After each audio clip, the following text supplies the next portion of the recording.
cop, bad cop. I will be the tiebreaker, I guess, this morning on all the discussions that have really started. It's been terrific to listen to Sarah and Tony talk about what's happening in the industry and in the economy. My job today as President of WPP here in Australia and New Zealand is to add some humanity to the mix and to really talk about visitor expectations. What do people want? Now, with all the talk of the economy, interest rates, inflation, everything else, there are people at the end of all of these conversations, you and me and the 26 million Australians who live here, a global economy of visitors who hope to visit Queensland.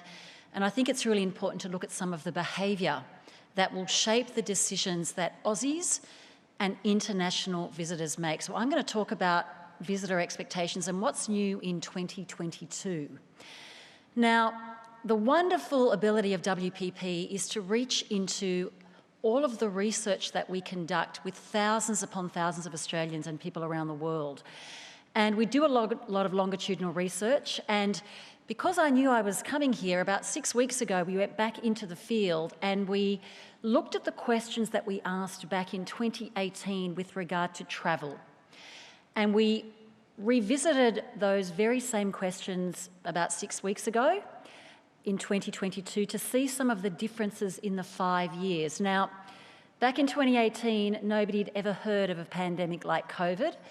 The notion that you could lock down a country would have been the subject matter of a Hollywood movie, which it has been. There's been a bunch of pandemic movies that have been made, but we didn't know anything about it back when we did this research.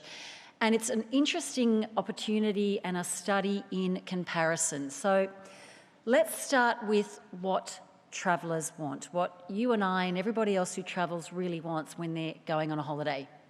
Now, these were the questions that we asked back in 2018, and we re-asked these questions very recently in 2022.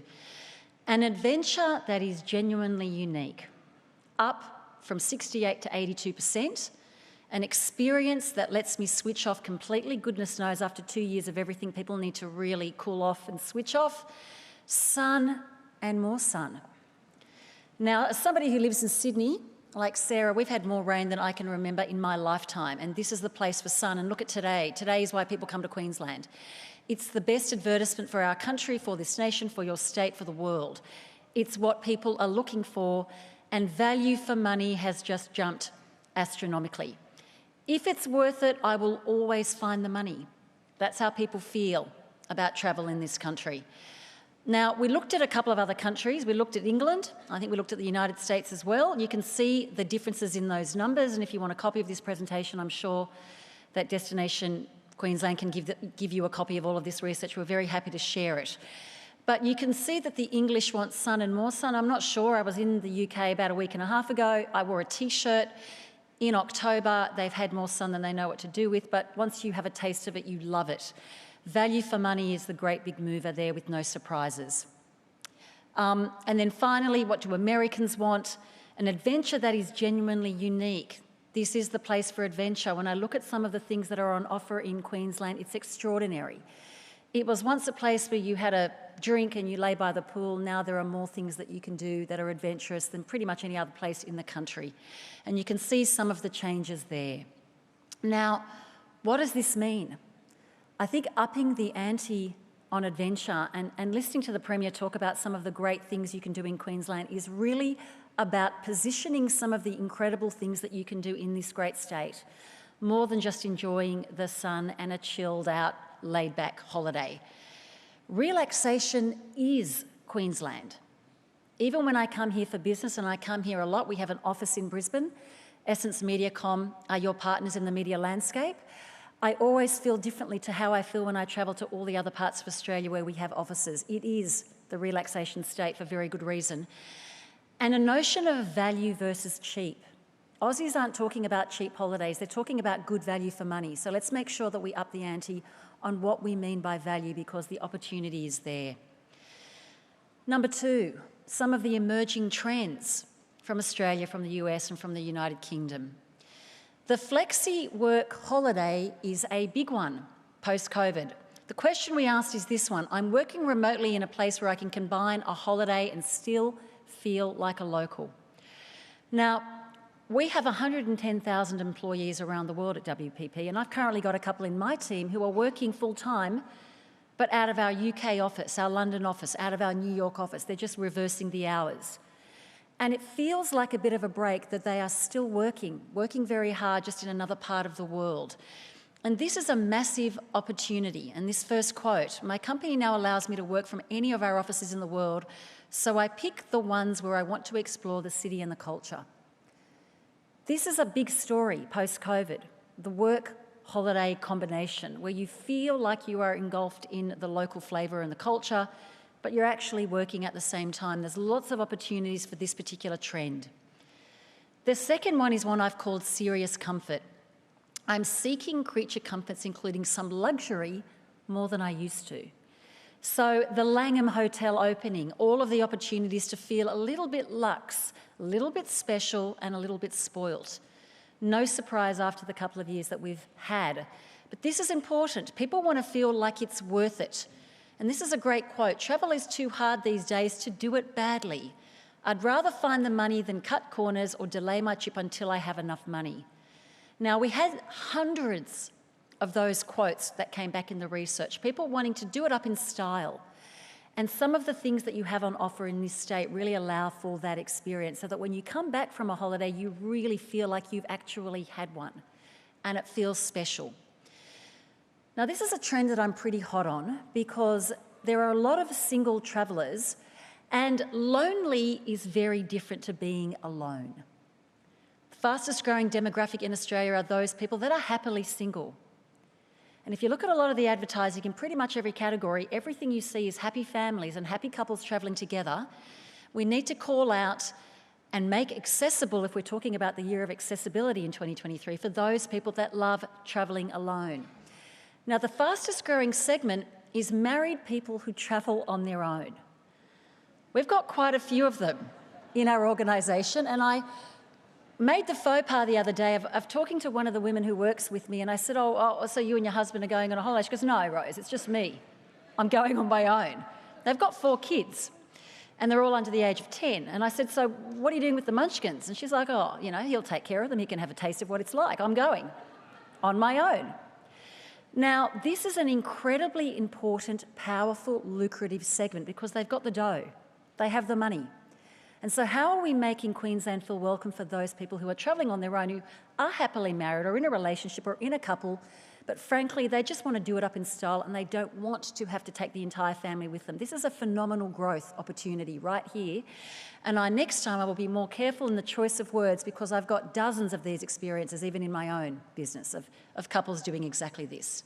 So I think that's an important one. Now, what better place to work and play than Queensland for those flexi work holidays? Creating more local immersions. People want to feel local. They want to act like they're local. They want to eat local, do local. They don't want to feel like they're holidaying. They want to feel like it's a real experience. A touch of luxury really matters. Little things that just make you feel special in hotel rooms, at holiday destinations, when you arrive. When you arrive to the Fijis of the world and the Hawaiis of the world, they put a little lei over your head, you feel like you've arrived. It's the little things that happen on an airline, in a hotel room, the little chocolates, the little luxury items. And then finally, alone is cool. Let's make sure that we say that message to those that are travelling. Number 3, this is a global question that we asked about Australia being on these countries' shortlist. The United States, the United Kingdom and Japan was where we could pull the data. Top 3 destination. Now, the tyranny of distance you can't get away from, right? It's hard. It's 22 hours to get from here to London on a plane, and it's roughly the same to New York on the east coast of America. There is a tyranny of distance. That number's gone down. We were a bit of a hermit kingdom for a while through COVID. We were locked out. People need to be reminded that that is no longer the case. You can see the number for the United Kingdom, and you can see the number for Japan. We just need to tell these people that we are open for business and that we are back, and it is worth the flight. It is worth the travel time. So let's get busy promoting. This is on everybody's list for those people that have not visited our beautiful country.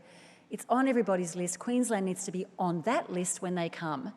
So let's go after segments with time and money. 50+ segments. retirees, pre-retirees, those that have the money to come, that want to come, that can make the time investment to come. It isn't a quick trip.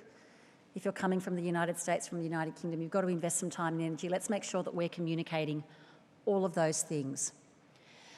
Number 4, we talked about money for travel, and this we did in Australia only. I love this number. I will always find the money I need for travel. Most of my money will go on domestic travel. Now, that number's gone down, and it's no surprise. A third of Australia wasn't born in Australia. We're the most highly multiculturalised country in the world. 217 nationalities. Almost 50% of Australia speaks a language other than English at home. I'm one of them. And so a lot of those people went home to see their families and loved ones after COVID. No surprises there. This statistic, I will be spending more of my disposable income on travel over goods and services. Experiences over stuff. That number's gone up. And I am looking for great travel deals at the last minute. Now, this number has skyrocketed. We don't plan like we used to. Ask any restaurateur about this, right? People book the day before or the day they go to a restaurant. Drives people in small business mad. They can't manage their yield, their tables, the food that they need to purchase because we're a last-minute culture. So we've got to get Aussies back to Queensland in the domestic market, and it's happening based on everything that Dr. Tony and Dr. Sarah have been saying, which is great. They're coming. The experience needs to be great. Not good, great, because you're competing with every other state in this country who are doing it just as well, and they're promoting themselves just as loudly. And planning is very short term. So how can we cleverly get people to do what they do, which is wake up on a Tuesday and decide to come to Queensland on a Thursday night and have a 3-day or a 4-day weekend? And that's where the luxury kicks in. I'm going for 4 days.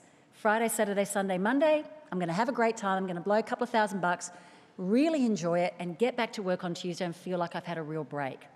This short-term planning is something we've all got to get our heads around. It's interesting. It's here to stay. I think it's exciting because there's lots of opportunity in this particular segment. Now, before I wrap up, because I wanted to keep it short and snappy, and I think we've got a panel discussion coming straight after this, the final word that I've got is this one. The world needs to hear that we are open for business, and they know and they do, but they need to be reminded. So let's tell everybody, both domestically and internationally, that we're here to stay. Queensland is open. It is a fantastic place. There's a ton of stuff that you can do. It's very exciting. It's very sexy. It's great for people who want to travel on their own. It's great for people who want to spend a little money for luxury. It's great for those who want an absolute adventure. And if you are coming to this country from another office somewhere around the world and you have a local office, it's a great place to work at the same time as have a bit of a holiday. Thank you so much for listening this morning. It's been a great audience. Thank you.